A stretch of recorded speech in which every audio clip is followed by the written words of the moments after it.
So the Bengals front office in general, they're leaking stuff. They're leaking stuff and they're done working out contracts behind the scenes. Like, this is actually kind of crazy at this point. We found out about the Trey Hendrickson situation from Mike Florio. And, it's weird that he got all that insider information randomly and, had nothing to do with the Bengals leaking their side of things. Well, now the Shamar Stewart situation is going back and forth. And what do you know? Mike Florio, yet again, suddenly has the information. Isn't that crazy how the same guy, both situations that the Bengals look kind of bad in, now information is getting leaked out to the same individual who has a prominent fan base and a prominent, stance where he can go ahead and tell everyone and people will listen? Okay, listen. The Bengals front office is done playing games. You don't want to work out a contract. You don't want to, figure out a deal. No big deal. They're going to go on and tell Mike Florio everything, and he's going to release everything. So, no more behind-the-scenes contracts, apparently. Trey has ruined every stance of that now. Because Trey went on Pat McAfee, and he also went on, told ESPN. Because of that now, the Bengals front office are like, gloves off.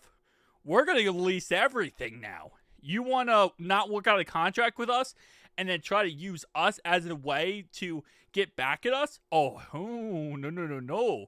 Mike Florio is about to get everything. Kind of crazy. Anyway, so why has Shamar Stewart not completed his, signed his rookie contract yet? He's not practicing, by the way, because he's not going to until he works out his signing bonus and how much he gets during training camp. So Florio reported the training camp roster bonus has become a device for putting a sizable chunk of the player's pay in his pocket in future years, early in the season. So apparently that's why he's holding out, because he gets a $10.4 million signing bonus, but he wants to make sure he gets a certain amount of money during training camp. So, which, again, I understand the perspective, but it's like, you're missing training, you're missing workouts, you're missing, not OTAs, but you're missing this stuff, rookie mini camp, just because you want a certain amount of money during training camp. But if you're a good enough player, which you are, your full contract is guaranteed. Like, you're going to get the $10.4 million signing bonus no matter what. It's going to get prorated over 4 years. And I get it, you want some of the money right now. But in reality, why not just wait? I don't know.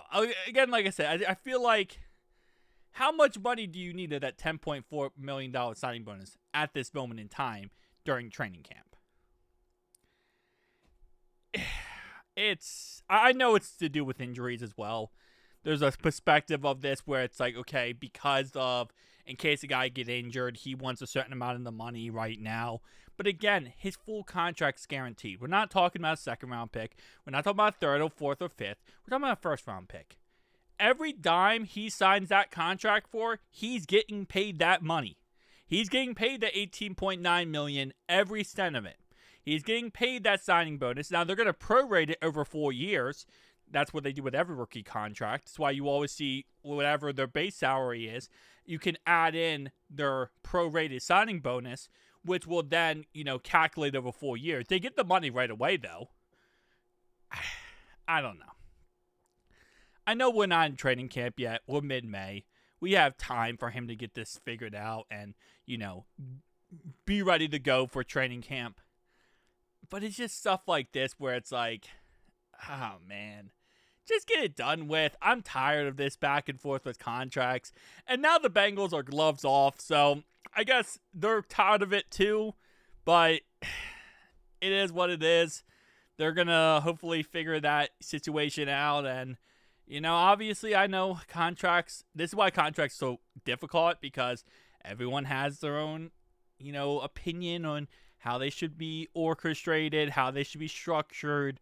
and all that kind of stuff. So maybe he wants the money right away in his pocket so he can buy his mom a house or buy his dad a house, or I don't know. Like, maybe that's the reason. Maybe he's going to give some of the money to something. Maybe he's going to invest some of the money. I don't know. Right? It's a lot, man. But these contracts, I have never thought in my life I'd hate contracts so much. This offseason alone has made me hate contracts.